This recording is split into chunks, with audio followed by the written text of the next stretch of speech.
शादी के बाद एक लड़की अपने सास ससुर के साथ रहना क्यों नहीं पसंद करती है? इस सोच को किस तरह बदला जा सकता है? एक लड़का था, उसको ऑफिस की लड़की से प्रेम हो गया।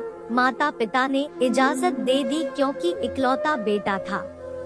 15 दिन बाद लड़की मायके चली गई और लड़का भी। कई दिन तक वापस न आने पे माँ व्याकुल हुई, बेटे को कॉल किया और पता चला उन्होंने गुड़गांव में घर लेके रह रहे हैं। लड़की के भाई को कपड़े लेने भेज देंगे ऐसा बोल दिया। अब माँ दुखी है, एक ही बेटा था, जाए तो जाए कहाँ? ऐसा ही कुछ सामान्य मेरे ननिहाल परिवार में भी हो रहा है। आजकल नारी सशक्तिकरण के कारण लड़कियां थोड़ी सी बहस का भी बतंगड़ बना लेती। मायके से डिब्बे लाई, सास ने बोला डिब्बे थे तो और क्यों ले आई, बहू ने तो सारा घर सिर पे उठा लिया। चाची तक को फोन घुमा दिया कि डिब्बे की तारीफ नहीं की, और ये वो ही बहू है जिसको सास साड़ी या सूट देती तो वो बोलती आप गंदे लाते हो, मुझे पैसे दे दिए करो। सास ससुर कुछ कमाते नहीं, ये सोच के उनको बोझ मान के उनसे छुटकारा पाने के लिए कुछ भी करना। पुरानी कहावत है, रोई का पहाड़ बनाना।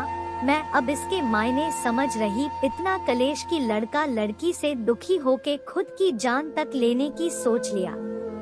मैं काफी गुस्सैल हूँ, मम्मी से कभी भी और कहीं भी झगड़ देती हूँ। रास्ते में लोगों के सामने भी मैं सुधार करने की कोशिश में हूँ, लेकिन वो कभी कुछ नहीं कहती। अगर ऐसा ही कोई मेरे साथ करे तो मुझे बहुत बुरा लगेगा, इतना कि शायद मैं उस इंसान के साथ कभी बाहर ना जाऊं और तो और बात भी ना करूं। माँ ने एहसास दिलाया और तब समझ आया कि सहन शक्ति है ही नहीं। आजकल रिश्ते तोड़ना काफी सरल विकल्प हो गया है।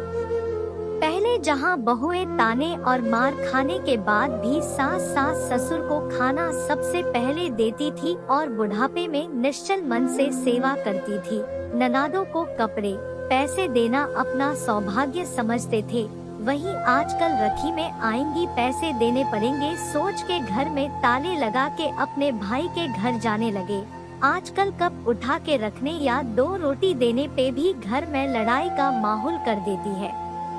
इंसान इतना कपटी हो गया है कि दारू पे पैसे खर्च कर देगा, लेकिन परिवार के साथ भोजन तक नहीं करना चाहेगा। कोई इतना क्रूर नहीं होता। झुकना दोनों तरफ से जरूरी है, लेकिन आज सिर्फ झुकाने का जमाना है। मेरी माँ मुझे एक सीख दी है, बेटा ससुराल की बातें मायके में और मायके की बात ससुराल में नहीं करनी चाहिए। जो उनको उनकी माँ ने विदाई से पहले कहा था। एक परिवार में दूसरे परिवार की दखलंदाजी घर खराब ही कर देती है। परिवार तोड़ना काफी आसान है, जोड़ के दिखाए तो बड़ी बात होगी। सबके बुराई को अपनाए, जैसे आप अपने माता पिता बहन भाई बच्चों की गलतियों या गुस्से को नजरअंदाज करते, वैसे ही दूसरों के परिवार में भी करें।